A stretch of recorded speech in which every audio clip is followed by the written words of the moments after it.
Namo Buddhaya. Welcome back to another video. From today's video, we're going to discuss about one of the major problems that we go through in our mind when it comes to the stress and anxiety. And that is the what if scenarios, the catastrophizing of mind. Now, this state of mind can affect for many people, and they suffer a lot when these kind of thought patterns hit their mind, right? So what if scenarios are like you imagine all the worst case scenarios in your mind, like what if that happened to me, what if everything went wrong, what if they're cheating me, what if the people all around are up to no good. So we expect and we create these scenarios in our mind and we suffer in it. Okay. And our brain is pretty good at creating these scenarios in our mind, right? So that is why we need to learn how to deal with these kind of thoughts when they come into our mind. Not every time we get these kind of thoughts, but when there are certain times that we get these kind of mental states, and it's very painful, and people suffer a lot in these kind of thought patterns. And this is where the Buddhist practice of mindfulness comes in handy, right? In Buddhist practice, we call mindfulness as Sati. Sati is the bringing your mind to this present state and understanding the reality as it is, right? So when you understand the true nature of reality, when you understand that everything, every experience, every mental state has one intrinsic nature, and that is the changing. Every mental state, every experience is subjected to changing, right? But before doing that, there are certain things that we need to understand and we need to think and practice to deal with these kind of catastrophizing thoughts, right? These what if scenarios. The first practice, we need mindfulness to understand this, because we need to catch this thought, right? Without you catching this thought and understanding and realizing this thought, you cannot do anything, right? You cannot deal with anything that you don't understand about. So the first step is to know that you're in the mental state of catastrophizing, right? What if scenarios. So the first step is to understand and challenge your thought, right? How to challenge your thoughts. Now, in this practice, we need mindfulness. We need to catch this thought, right? And understand as it is.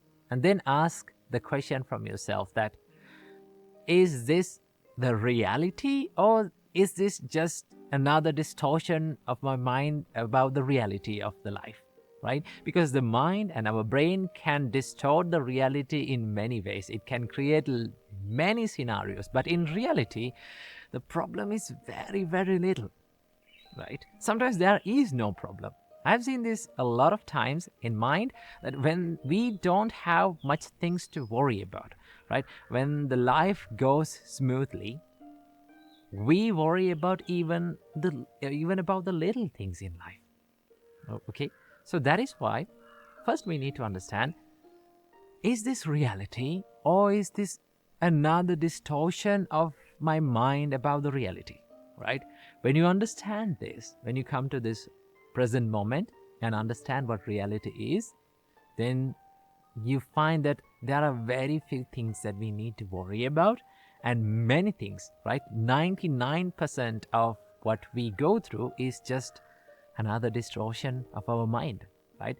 So challenging your thought is very important when you deal with these kinds of mental states. And once you understand the reality, now then you can ask from yourself that, what can I do about it? Is there anything that is under my control that I can take some actions to change this state, right? And then you understand that there are certain things in life that are under your control and that are not under your control, that are out of your control. So then you have to realize that the things that are under your control is totally worth worrying and totally worth taking actions. And the things that are not under your control, we don't have anything to do about it. And also we can't change that state. So what we can do is we can accept it, right? Once you realize the reality, one thing that you can do is to understand what is in your control and what is not in your control. And that is the next thing that you have to do. And once you understand the present state of mind, now you can add a little mindful practice to your life, right? Such as breathing meditation, right? A mindful in-breath and out-breath will help you to relieve your stress. Okay, this is something the Buddha introduced us to do, and Buddha emphasizes to do, to stop the chattering of your mind, to stop this restlessness of your mind. Because once you're in these kind of mental states, one thing that happens to your mind is you become restless. So a mindful breathing practice will help you to relieve the anxiety and relieve the stress from your mind and become more peaceful and calm. And there's another practice that you can do, and this is not directly mentioned in Buddhism, but you can set a time to worry about things, right? So what you have to do when the worryings and when these regrets and these kind of thought patterns come into your mind, say to yourself, okay, wait, there is a time in my day to worry about these things. So wait until that. I will wait until that. And when that time comes, I will do my worrying. I will do my regretting. So what you do, you set an alarm to yourself that I will worry in the future. So then set a maybe time period during the day that you sit down and think, okay, what is there in my mind and in my life to worry about, right? And to check the reality. And then you spend a good time. You don't spend that time worrying and regretting. You spend that time analyzing and not overthinking, but analyzing and realizing about the reality of the life and the present state of life, so that you find there are very few things to worry about in life. And all the other things that our mind has created inside our mind are just nothing but distortions of reality. So these are the few practices that you can add to your life. Whenever you get these kind of thought patterns, practicing these tips will help you to ease up your mental state. So practice this and make your mind peaceful and calm. Namo Buddhaya. Namo Buddhaya. Welcome and welcome back to another video. We all know that it is very easy for all of us to judge someone by their character, by how they speak, by how they behave, by how they deal with problems. It is very easy to make these assumptions. But most of the times, these judgments that we make are not always the correct, right? Sometimes we think about a person as, in a way, this person is good, either good or bad. But later we realize that they are not as good as they are. They are not as bad as they look, right? So the judgments that we make are not always correct. But to deal with people, to be with people, to make relationship with people, we need to understand people. Somehow we need to have a good idea about who the person is. But it takes a very long time to understand. So today from this video, I'm going to share some valuable facts from the Buddha that was preached by the Buddha about how to make judgments, how to predict a person, how to understand the character of a person. The Buddha explained this in a sutra in Anguttara Nikaya. The Buddha says, by living together with a person, his virtue can be known, and this too only after a long time, not casually. By close attention, not without attention. By one who is wise, not by one who is stupid. Now what Buddha means by this is that if you need to understand someone's virtue, someone's life moralities, someone's ethical behaviors, you need to take a good time to understand it. You can't just look at a person and judge by their actions and how they behave, right? The Buddha says this to be known, the virtue can only be known, this too only after a long time, not casually. So what Buddha invites all of us to do is to take a good time You deal with the person by being with that person, by living together with that person. You will gain some idea about their virtue, right? How trustful they are, how they behave. But this too take a long time. So what Buddha tells from this is to not to be panicked, to understand or to make judgments about a person. And then the Buddha says, pay a close attention, not without attention, right? If you didn't pay attention to their virtues, you may not be able to understand that person. And also the Buddha says, a person can be known, their virtues can be known only by who is wise, not by one who is stupid, right? So you need to be very wise when you understand about someone's character. And also the Buddha says, by having dealings with the person, his integrity can be known.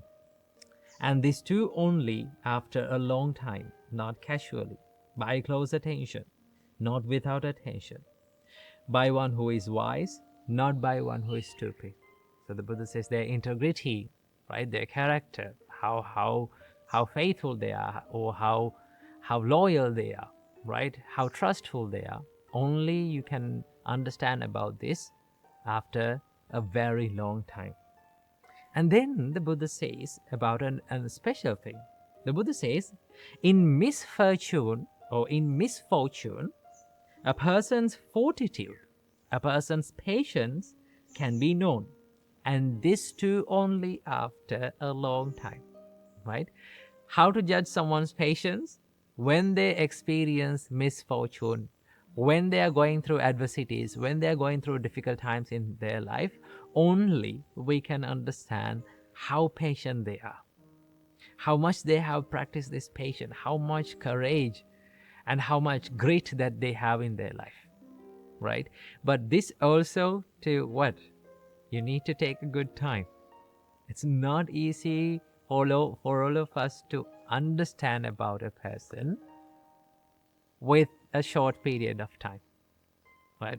You may think, okay, I understood the person, but it is not, right? Human minds are so much complicated and so much complex when it comes to understanding, right? It's not easy to understand. That is why the Buddha said, the difference between animals, like the other animals and humans, is that the other animals, they express their mistakes, they express their weaknesses. But humans, it is very difficult. The Buddha himself says that it is very difficult to deal with humans. It is very difficult to understand a human. Why? Because a human will always cover their weaknesses.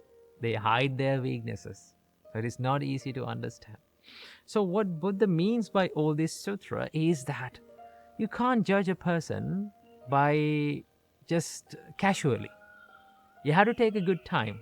You have to be patient. You have to have a good mind of understanding to take a good idea about that person is, right? And also then the Buddha says how to judge a person's wisdom, how wise they are. The Buddha says, by conversation, a person's wisdom can be known.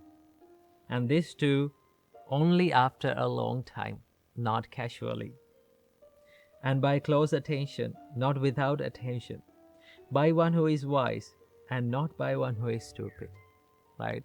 So to understand someone's wisdom, to understand how wise they are, you have to have a good conversation, deep conversations about life. And also, you have to take a good time to understand their wisdom, okay? Because sometimes the people who appear to be wise, people who appear to be good, are not always as good as they look, right? So I hope you got some idea about how to judge and how to understand a person's character. So I would like to end this video with a wonderful quote by Mrs. Dow Santamata. In her quote, she says, "It is easy to judge.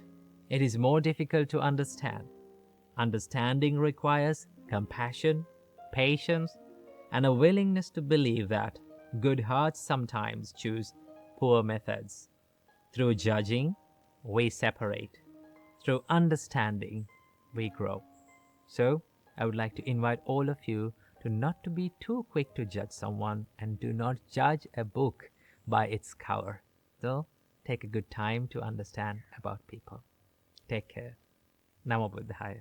Namo Buddhaya. If you take a healthy seed and plant it in an infertile pot or infertile soil, what will happen to the seed? Slowly by slowly, it will start to die. It will never grow. The problem was not in the seed. The problem was in the environment. Same goes with our life. Although we are good people, although we have good qualities inside us, the environment or the people around us can affect the good qualities and can affect our inner values. And that is why in Buddha's teachings, the biggest amount of focus is given for the people who we associate. At one time, Venerable Ananda asked from the Buddha, says to the Buddha, I think half of this Buddhist practice depends on who we associate, or half of the Buddhist practice depends on good friends. Then the Buddha said, Ananda, do not say that. Ananda, the full Buddhist practice, the fullest Buddhist practice depends on, the whole Buddhist practice depends on having good friends and having better friends. In Buddhism, we call them Kalyana Mitta, the noble friends. So, who are noble friends?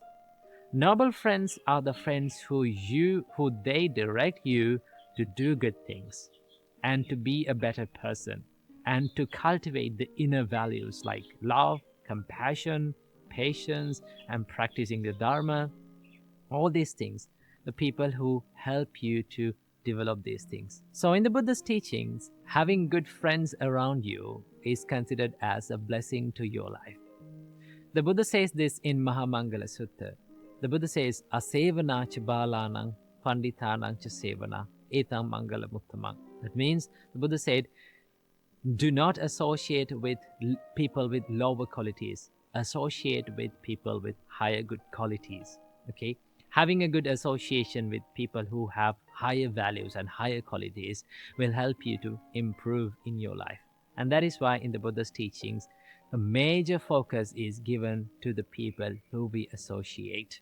Even in the monks community, when we are living with monks, monks live with one aim to practice the inner qualities like love and compassion, sharing, meditations, and spiritual practice.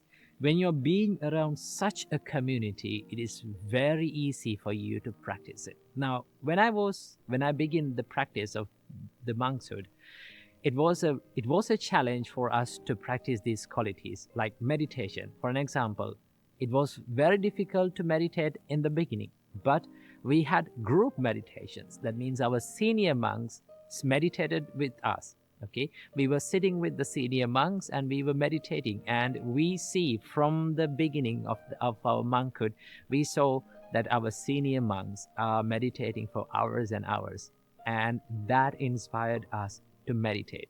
So having and being with a community of people who are like-minded and being with people who can help you to improve is a blessing for all of our life. Now, when I say this, I know the question that comes to your mind. How can I have people around me that help me to improve? Okay, because I live in a toxic environment. Maybe you're living in a toxic environment. Now, that is the problem that most of the other people have, right? And then you may ask, like, I am living in a toxic environment, so how can I find good friends? And how can I find people who are going to help me? Well, I know we don't get the exact environment that we expect all the time. There will be always toxic people around us. There will be always unfavorable environments around us. Okay? But from time to time, we get into contact with people with better qualities and better people and with higher values. And do not lose that association. Connect with them, be with them, get inspired with them, and then associate. Keep associating those people from time to time. The more you associate them, the more you develop the inner qualities. It's something like this. If you grow a plant in a little pot, right? For an example, if you take a bonsai plant, it grows in a little pot, right?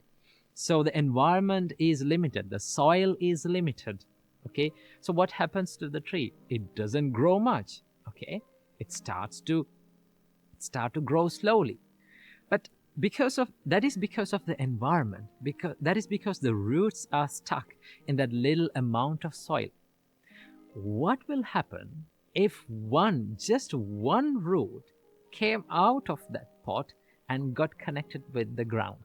What will happen? The tree starts to grow. Same like that. If you get one connection, just one connection with a better person, or a better person who has good qualities and who can help you, you should not lose that connection, right? You have to be connected with that person and you have to grow, and that will help you to grow in your life. So then the environment that you live in will not matter to you, because you have that valuable connection with that one person, okay? And that is why we need to choose the people who we associate wisely, because who we are the people who we associate. And that is why they say that you are the average of 5 people who you associate. Just look around the people who are living with you, okay? Just look around the people who you share your life and see you're the average of those 5 people who are very close to you. So that is why we need to be very wise and very keen when we pick friends and when we pick people to associate. And if you got just one connection with a person who has better qualities and good qualities, that who can help you to improve, never lose that connection. Be connected with that person and improve yourself. Namo Buddhaya.